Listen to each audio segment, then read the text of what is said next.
आंदोलन सुरुवात केली आता या आंदोलनासंदर्भात पवार साहेबांची काही चर्चा झाली का किंवा या संदर्भात हे आंदोलन तुम्ही जे दादांच्या न्यायिक हक्कासाठी उभं केलंय या संदर्भात पवार साहेबांची काही चर्चा झाली का आणि पवार साहेबांनी किंवा सुप्रियाताईंनी आंदोलनाला काही परवानगी दिली का हे आंदोलन उभा करायचं? एक तर तुम्ही समजून घ्या, हे आंदोलन रोहित पवारचं नाहीच आहे आणि हे आंदोलन पण नाहीये.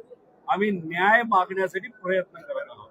FIR करण्याचा प्रयत्न तिथं करतोय आणि खऱ्या गोष्टी लोकांसमोर याव्यात यासाठी मी असेल, हे सर्व मंडळी असतील, बाकी त्यांच्या पक्षातले काही लोक असतील आणि अशा पद्धतीने सगळेच लोक आपापल्या लेवलला तिथं प्रयत्न करत आहेत.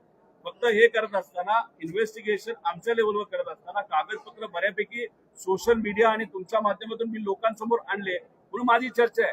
ठीक आहे, माझी चर्चा नाही, हे सामान्य लोकांची इच्छा आहे की दादांना न्याय मिळाला पाहिजे आणि म्हणून हे वातावरण त्या ठिकाणी कुठेतरी आता या लेवलला आलंय की त्याची दखल हे केंद्र सरकारला सुद्धा आता घ्यावी लागते.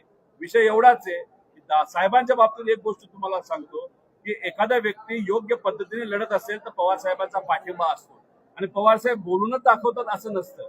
दिल्लीला आमची प्रेस कॉन्फरन्स झाली तेव्हा दादा पवार साहेबांच्याच बंगल्यावर त्या ठिकाणी झाली होती आणि आता येणाऱ्या पार्लमेंटमध्ये 9 तारखेला सुप्रियाताई, डॉक्टर कोले व आमचे सर्व खासदार, इतर पक्षाचे सुद्धा खासदार, याच्यामध्ये काँग्रेस असेल, एकनाथ शिंदे साहेबांचे सुद्धा खासदार हा मुद्दा मांडतील असं आम्हाला वाटतं. कारण का आम्हाला विरोध हा भाजपच्या नेत्यांचा त्या ठिकाणी होतो या प्रेस कॉन्फरन्सला.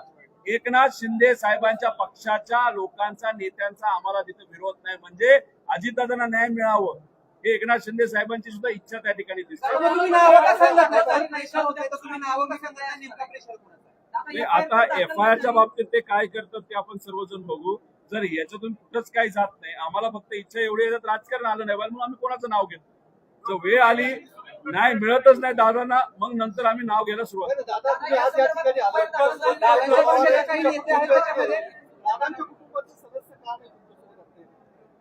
ते त्यांच्या लेवलवर लढतात ना.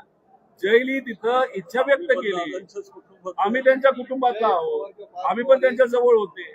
त्यानंतर सुमित्रा काकींनी CBI कडे एन्क्वायरी देण्यात यावी असंही तिथं पत्र दिलेलं आहे.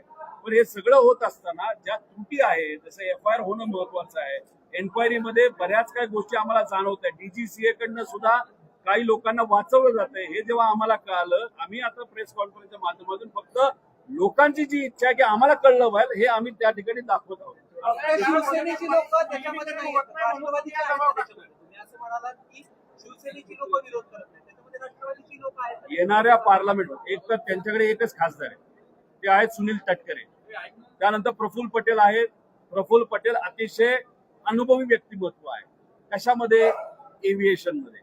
आम्ही ज्या पद्धतीने इथे लढतोय, डॉक्युमेंट आणतोय, त्यांचे जुने कॉन्टॅक्ट आहेत.